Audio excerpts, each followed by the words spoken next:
నోటిఫికేషన్లు కూడా ఇస్తామన్నారు. మనమిచ్చిన ఉద్యోగాలు నేను రెండోసారి పోటీ చేస్తున్నప్పుడు మీ అందరు కూడా ఛాలెంజ్ చేసి మీ అందరి సాక్షిగా చెప్పిన 1,31,000 ఉద్యోగాలు ఇచ్చినాం. వాళ్ళ పేర్లు ఇస్తున్నా, డెసిగ్నేషన్ ఇస్తున్నా, డిపార్ట్మెంట్ ఇస్తున్నా. ఇది తప్పని వాళ్ళు తేలిస్తే ముక్కు రాసుకొని నేను విరమించుకుంటానని ఆనాడు ఛాలెంజ్ చేస్తే ఎవరు చెప్పలేకపోయాను. ఆ తర్వాత 40,000 ఉద్యోగాలు ఇచ్చినాం.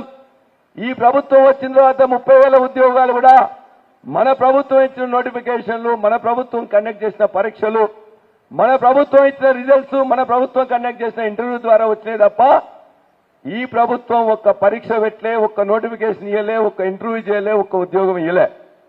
ఆనాడు 1,70,000 ఉద్యోగాలు ఇచ్చినా, ఈనాడు 30,000 ఉద్యోగాలు ఇచ్చినా 2 లక్షల ప్రభుత్వ ఉద్యోగాలు ఇచ్చింది కేసీఆర్ గారి ప్రభుత్వం తప్ప మరొకరు కాదు.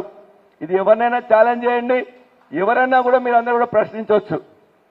అదేవిధంగా ఐటీ రంగంలో ఆనాడు 3 లక్షల ఉద్యోగాలుంటే ఈనాడు 9 లక్షల ఉద్యోగాలు హైదరాబాద్ లో క్రియేట్ చేయబడ్డాయి.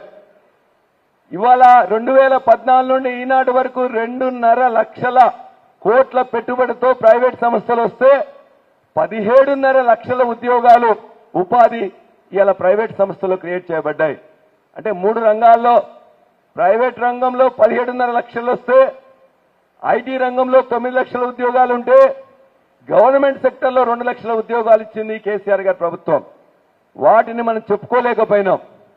మన ఇంట్లో ఎక్కడ కానీ ఊర్లో చూడండి ఐటీ ఉద్యోగం కానీ అనేక ఉద్యోగాలు ఎప్పుడు వచ్చినాయని.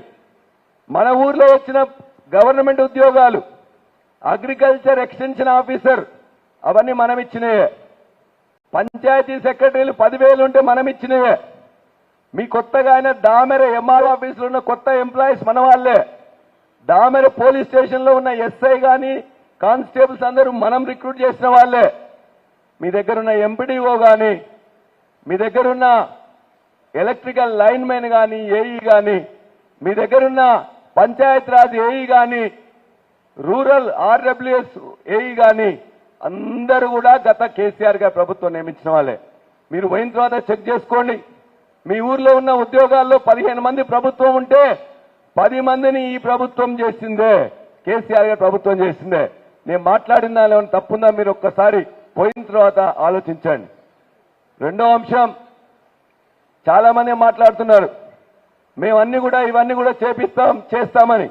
6 నెలల్లో ఒక్క పని కూడా నిరుద్యోగ భృతి కానీ, నోటిఫికేషన్ కానీ, జాబ్ క్యాలెండర్ కానీ, 5 లక్షల రూపాయలు ఫీజు ఇస్తామన్నారు. అది ఇవ్వకుండా మీ బుజ్జికి కాలేజీ పోయినట్లయితే ఒక స్కూటీ కొనిస్తున్నారు. దాని గురించి ఊసు లేకుండా ఇవాళ అన్ని చేస్తున్నారు. చివరిగా నేను ఒకటే మాట చెప్పి, మీరు నాకు ఆశీర్వాదం ఇచ్చినప్పుడు మీ ఆశీర్వాదం ప్రకారం గ్రాడ్యుయేట్స్ యొక్క అవసరాలు రిప్రజెంట్ చేసినా, మాట్లాడినా, కొట్లాడినా, పని చేపించినా.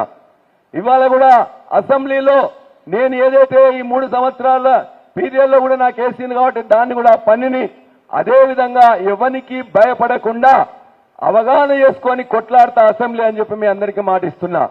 నాకు తోడుగా ఇవాళ మీరు రాకేష్ రెడ్డిని పంపిస్తే, రాకేష్ రెడ్డి నేను ఇద్దరం కూడా ఆయన కౌన్సిల్లో, నేను అసెంబ్లీలో పట్టభద్రుల యొక్క అవసరాలను తెలిసిన వాళ్ళంగా, ఇంతకుముందు మాట్లాడిన వాళ్ళంగా ఖచ్చితంగా చేసి చూపిస్తామని మరొక్కసారి మీకు హామీ ఇస్తున్నా. చివరిగా ప్రశ్నించే గొంతు అని చెప్పేసి అంటారు. మా ప్రవీణ్ కుమార్ సార్ కూడా మార్క్సిజం గురించి బాగా చదువుకున్నారు. కార్ల్ మార్క్స్ చెప్తాడు, డౌట్ ఎవ్రీథింగ్, క్వశ్చన్ ఎవ్రీథింగ్. అదే పునాదిగా మనం అనేకం కూడా చేస్తూ ఉంటాం.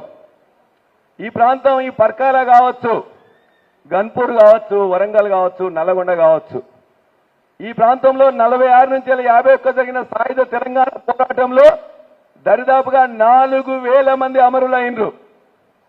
తొలి అమరుడు దొడ్డి కొమరయ్య కావచ్చు, తర్వాత అమరురాలైన మహిళ చాకల ఐలమ్మ కావచ్చు, లేక ఆరుట్ల కమలాదేవి కావచ్చు, రావి నారాయణ రెడ్డి కావచ్చు, అనేక మంది అమరులైంది ఇదే ప్రాంతం నుంచి. అనేక మంది ప్రశ్నించి ఆనాటి నిజాం సర్కార్ మీద, ఆ తర్వాత కాంగ్రెస్ సర్కార్ మీద కొట్లాడి అమరులైంది ఇదే ప్రాంతం వాళ్ళు. ప్రశ్నించడం అనేది ఆనాడే మొదలు పెట్టారు. ఆ తర్వాత జరిగిన నక్సలైట్ ఉద్యమంలో ఈ ప్రాంతంలో ఉన్న ప్రతి ఊరిలో 2, 3, 10 మందో ఏ ఊరికి పోయినా స్తూపాలు అవపడతా ఉంటాయి. వారి కోసం వారు చచ్చిపోలే, చనిపోయింది తనలాంటి పేదరికంలో మరగొద్దు, తనలాంటి ప్రజలకు మొత్తం కూడా విముక్తి కావాలి, స్వేచ్ఛ కావాలి, బ్రతుకు తెరువు కావాలని చెప్పేసి అనేక మంది నక్సలైట్ వీరులు చనిపోయిన ప్రాంతం ఈ వరంగల్ ప్రాంతం. ఆ తర్వాత తొలి దశ తెలంగాణ పోరాటం, మలి దశ తెలంగాణ పోరాటంలో ప్రతి ఊరు కూడా ఊపిరిలూదింది తెలంగాణ ఉద్యమానికి. కాబట్టి ప్రశ్నించడం అనేది ఇవాళ వీడి గొట్టంగాడు వచ్చి చెప్తే మనకి నిర్వహించాల్సిన అవసరం లే. ప్రశ్నించడం అనేది తెలంగాణ సాయుధ పోరాటంలోనే మొదలైంది, నక్సలైట్ ఉద్యమంలో కొనసాగింది, తెలంగాణ తొలి మలిదశ ఉద్యమంలో కొనసాగింది. ఈ ప్రాంతంలో పుట్టే ప్రతి బిడ్డ తన తల్లి చనుపాల నుంచేనే ఈ పోరాటం నేర్చుకుంటాడు, ప్రశ్నించే తత్వం నేర్చుకుంటాడు. కాబట్టి ప్రశ్నించేది ఇవాళ 6 నెలల నుంచే ప్రశ్నించని వాడు అమ్ముడు పోయే గొంతుతోని, అద్దె మైకుతోని అక్కడ రాసిన దాన్ని చదివేవాడు ప్రశ్నించలేడు. పైసల కోసం అమ్ముడు పోతాడు తప్ప ఇవాళ నీకోసం నికార్సైన అభ్యర్థి ఇవాళ రాకేష్ రెడ్డి ఉన్నాడు. ఇవాళ నీకోసం పేగులు దెక్కొట్టదాకా కొట్లాడే భారత రాష్ట్ర సమితి ఉన్నది. ఆ ఇద్దరిని గమనించి 10 సంవత్సరంలో పాలన చేసి అంతకుముందు తెలంగాణ పోరాట తెగో చూపించిన ఈ ప్రాంతం గురించి కూడా మీ అందరికీ తెలుసు. కాబట్టి దయచేసి రాకేష్ రెడ్డిని ఆశీర్వదించండి. నాకు తోడుగా ఉంటాడు, మీ యొక్క ప్రశ్నలకు ఆయనే గొంతు అవుతాడు. ఖచ్చితంగా మీరందరూ ఒక్కసారి ఆలోచించి గ్రామంలో పోయి చర్చించి యువకులందరూ కూడా మళ్ళొకసారి మాట్లాడుకొని ఇవాళ రాకేష్ రెడ్డి గారికి ప్రథమ ప్రాధాన్యత ఓటేయాల్సిందిగా మీ అందరినీ చేతులెత్తి ప్రార్థిస్తూ సెలవు. జై తెలంగాణ, జై కేసీఆర్.